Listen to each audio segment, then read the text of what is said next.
Hello student, welcome to chemistry class. और हम पढ़ रहे थे अध्याय 2 जिसमें है परमाणु संरचना। तो परमाणु संरचना में हम परमाणु की मॉडल और परमाणु के लिए जितने भी सिद्धांत वैज्ञानिकों ने दिए थे उन सभी को हम पढ़ चुके हैं। आज हमें पढ़ना है कि परमाणु से रिलेटेड कुछ चीज़ें जैसे कि अनिश्चितता का सिद्धांत और परमाणु में इलेक्ट्रॉनों के भराव का सिद्धांत और साथ ही साथ उनमें होने वाले फोटॉन और क्वांटम की स्थिति तथा क्वांटम नंबर को भी आज जानेंगे। तो पहले स्टार्ट करते हैं अनिश्चितता के सिद्धांत से। तो 1927 में वर्नर हाइजेनबर्ग ने ये सिद्धांत दिया था। इन्होंने एक धातु लिया और उस पर उन्होंने बम्बार्डिंग की थी अल्फ़ा बौछार कणों की। ठीक है, ये आप रदरफोर्ड में भी यही चीज़ आप पढ़े हो।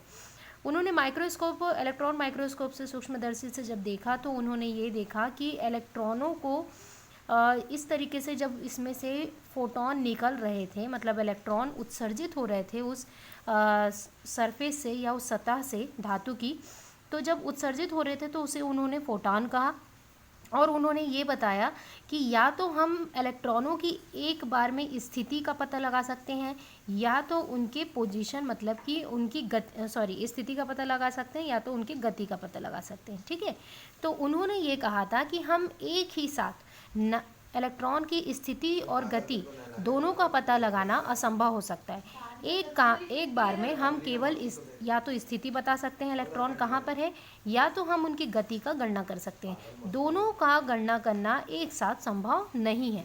यही चीज़ था अनिश्चितता का सिद्धांत। क्लियर हुआ। 1927 में हाइजेनबर्ग ने एक धातु की परत पर क्या किया, अल्फा कणों की बौछारें की। उनमें से जब फोटॉन उत्सर्जित हुए तो उन्होंने यह निष्कर्ष निकाला कि हम उन फोटॉनों की या तो स्थिति का पता लगा सकते हैं या फिर गति का पता लगा सकते हैं। हम गति और स्थिति दोनों एक साथ नहीं पता कर सकते।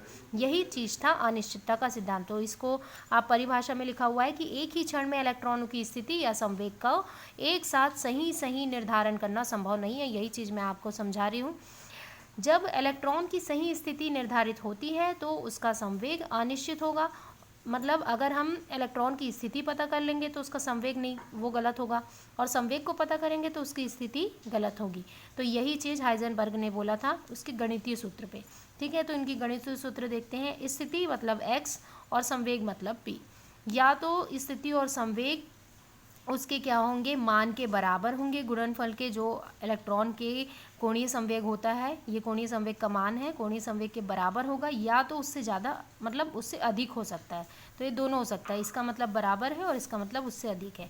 तो स्थिति और संवेग कोणीय संवेग के बराबर हो सकती है या उससे अधिक हो सकती है। तो इस तरीके से आपको समझ आया। तो इसको अब चित्र के द्वारा समझ लेते हैं। आपकी बुक में ये डायग्राम दिया हुआ है, चित्र बना हुआ है।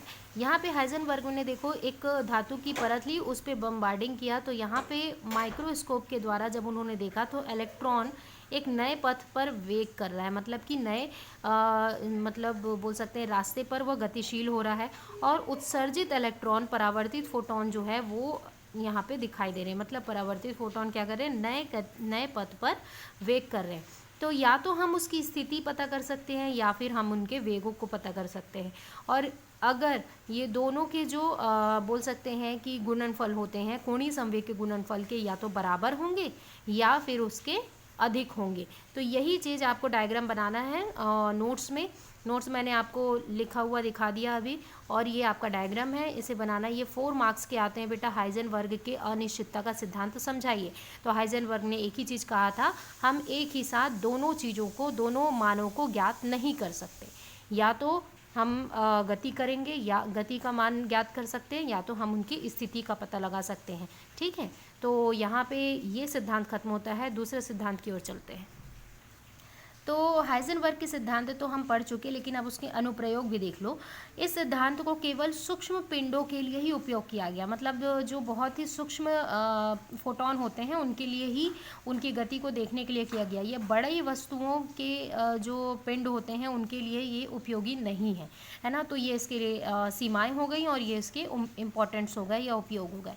तो आते हैं अब कक्ष और कक्षकों के बारे में थोड़ा जान लेते हैं। तो आपको मालूम है कि प्रोटॉनों की संरचना परमाणु की संरचना रदरफोर्ड ने बताई थी कि बीच में नाभिक होता है जो उदासीन कण और धन आवेशित कण से होता है, और चारों तरफ एक वृत्ताकार संरचना होती है जिनमें ऋण आवेश पाए जाते हैं। ऐसा उन्होंने ये कहा था। कब? जब उन्होंने स्वर्ण पत्र पे स्पेक्ट्रा का प्रयोग किया था, विवर्तन प्रकाश का, ठीक है, फोटोनों का विवर्तन प्रयोग किया था। तो उन्होंने ये बताया कि जो परमाणु में दो प्रकार के एक मतलब सेल होते हैं या कोश होते हैं, दो प्रकार के कोशों का नाम बताया उन्होंने, कक्षक और कक्ष, है ना, कक्ष और कक्षक, कक्ष और कक्षक। तो यहाँ पे देखो डायग्राम मैंने बनाया हुआ है परमाणु का। तो परमाणु ये वाले बीच वाले हैं, ये है केंद्रक जिसको हम नाभिक बोल रहे हैं, और यहाँ पे जो वृत्ताकार एक गोला है और वहाँ पे एक और कोश है, इसको हम कक्षक कहते हैं।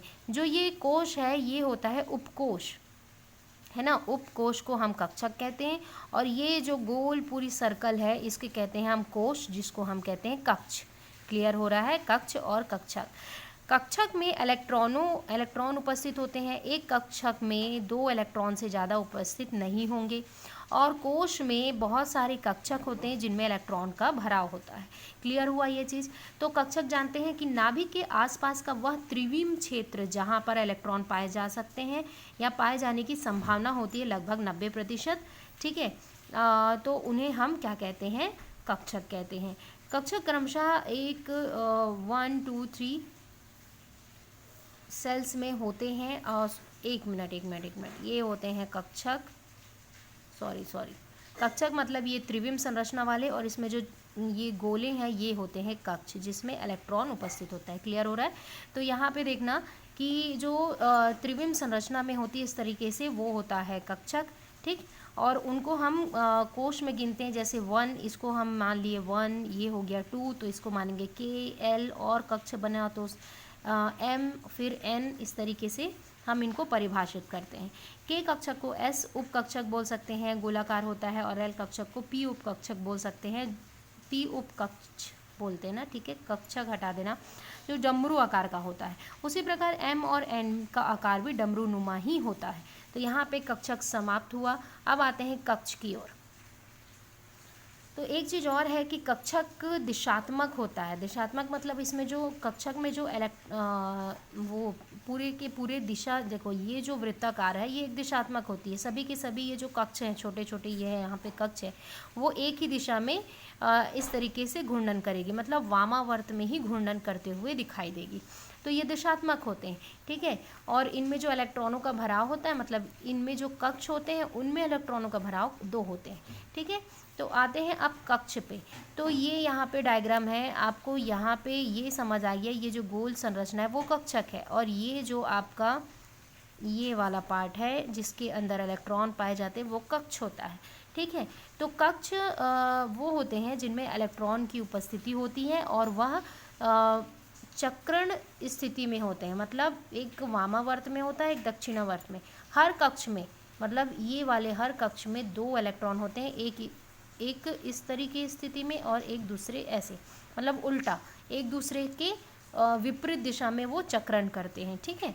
मतलब कि मान लो ये मेरा ये बोल दिए परमाणु का कक्ष है, यहाँ पे एक इलेक्ट्रॉन, यहाँ पे एक इलेक्ट्रॉन, ये इलेक्ट्रॉन इस तरफ गति करेगा और ये इलेक्ट्रॉन इस तरफ गति करेगा, मतलब दोनों अल्टरनेट गति करते हैं, एक वामावर्त करता है, एक दक्षिणावर्त करता है, ये होता है, ठीक है।